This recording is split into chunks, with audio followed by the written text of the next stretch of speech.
Welcome to the Fun Astrology Podcast for Monday, May 23rd, 2022. Thomas Miller, thank you so much for joining us. Let's start a new week with a bang.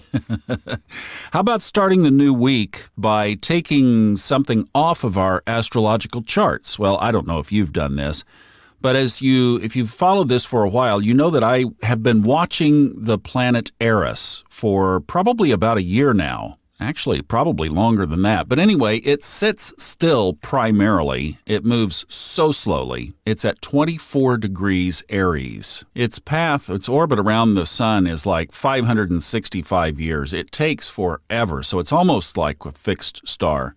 And I've been watching aspects against it. The reason I mention this is that there is one aspect today, 10:52 p.m., Venus conjuncts Eris.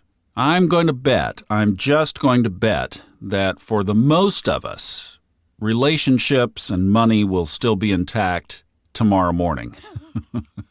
I hope so. With that sun sextiling Jupiter, the markets should be happy today. Let's hope that is the case as well. I'm taking Eris off of my chart. I just haven't seen enough there that I'm going to keep watching it. So I'm taking it off the front stage and just moving it to the back of mind. And if something happens where it becomes significant, we'll pull it back out. But I'm not going to keep mentioning things around it. I just don't think they're that significant. But that sun sextiling Jupiter is significant. We need that kind of energy right now, so we'll take it. The sun is at 2 degrees Gemini today, sextiling Jupiter there at 2 degrees in Aries. Fire, fire, air, and a cardinal mutable sextile. I've been working on this latest audiobook for Fred Dodson. The book is called You Can Heal Anyone, and it's about healing. But one of the things that he talks about in there is command manifestation, or in this case, command healing, but kind of wraps it all into the same thing, where basically he reminds us that we are so powerful that we can command things to come into our reality. We forget that we're that powerful.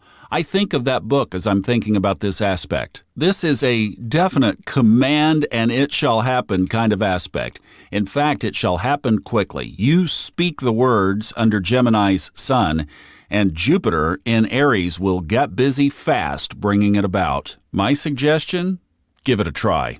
Don't worry about technique. Just do it. Just command. I command this and see what happens. Do it in love, and you have to believe that what you're saying can and will come about. He talks about that great verse in the Bible about if you have faith the size of a little tiny mustard seed, you can move mountains. I'm kind of excited about this energy because we need it. Let's zoom out now and just take a look at a little bit of chart structure here of where we are in this last decade of May 2022. With the sun moving into Gemini last Friday evening, we are finally kind of seeing a bare whiff of what the chart is going to start doing over the summer. We are still a good about 2 months out before this really starts to thin out. But the chart by August, September, October, November will actually be able to say opposition. It will really thin out the energy instead of this stacked stuff like we have had. Starting in about July, we will see that energy dispersed around the astrological chart. And of course, that means around our lives as well. The energy that we will be feeling every day will be a lot more dispersed around the various areas of our life. So late July, August, September, October, even into November, we're going to be feeling and experiencing that more balanced energy. And we'll also have more balanced aspects, so we will have more squares and more trines and more oppositions, and it'll be great. But then by December into January, they stack up again, starting in Scorpio and Sagittarius, and move on into Capricorn, so that after the first of the year, we'll have 5 planets back in Capricorn. Here we go again.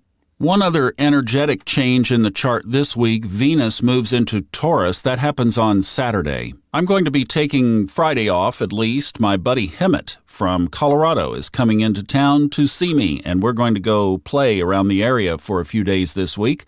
This coming Sunday, if you'd save the date, I've been doing these healing convergences on our Facebook page, Subconscious Mind Mastery and Fun Astrology podcast listeners group on Facebook. We also simulcast it on the Fun Astrology YouTube channel, where we do this healing convergence. And this coming Sunday, and I know it's during a holiday week, we are going to do a Kundalini with Hemet, some Gong meditation with my friend Dawn Sigonius, and probably we can get old Hemet to play a gong too. These are two of my very dear spiritual friends who we have roots back to about 5 years ago in Aspen.